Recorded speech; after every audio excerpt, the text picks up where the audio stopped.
My mother-in-law called me a fortune hunter, so I made sure she saw my inheritance surpass her son's. The insult came at our wedding reception, hissed loudly enough for nearby guests to hear.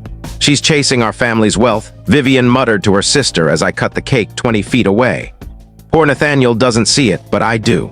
I met Nathaniel in graduate school, both of us broke, living on instant noodles and student loans. Our love grew over shared textbooks and late-night library study sessions. When he proposed with a ring he'd saved 6 months to buy, I said yes because he made me laugh, not for any trust fund. But Vivian saw my second-hand clothes and assumed I was after money. For 3 years, she made her disdain clear. She'd comment on my convenient choice of husband whenever I wore something new. She'd reminisce about Nathaniel's ex, a lawyer from old money who fit their world. At family dinners, she'd discuss inheritance details, watching me for signs of greed.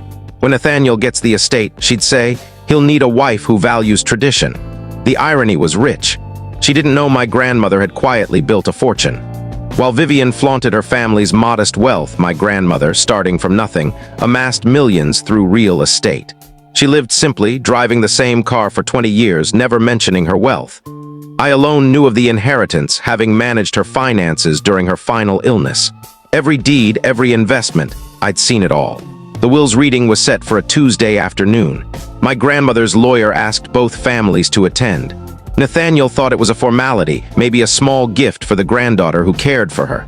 I smiled and said nothing. Vivian arrived in her best pearls, ready to play the gracious matriarch. She brought her sister to witness what she expected to be my meager bequest. The lawyer listed minor gifts to charities, then reached the main bequest. To my beloved granddaughter, who showed me true family. Vivian's smile faded as the assets mounted. The downtown office building, the apartment complex across the river, the stock portfolio, the vacation homes. The room fell silent. The estate's value, the lawyer said, is about $47 million. Nathaniel's inheritance? $2.3 million. Vivian's jaw dropped, her sister steadying her. The woman who'd called me a gold digger watched me inherit 20 times more than her son. "I suppose," I said sweetly, "you'll revise your Christmas guest list." But that was just the start.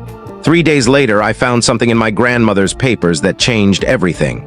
In her study, I sorted through a box of personal documents, birth certificates, old photos, letters tied with ribbon.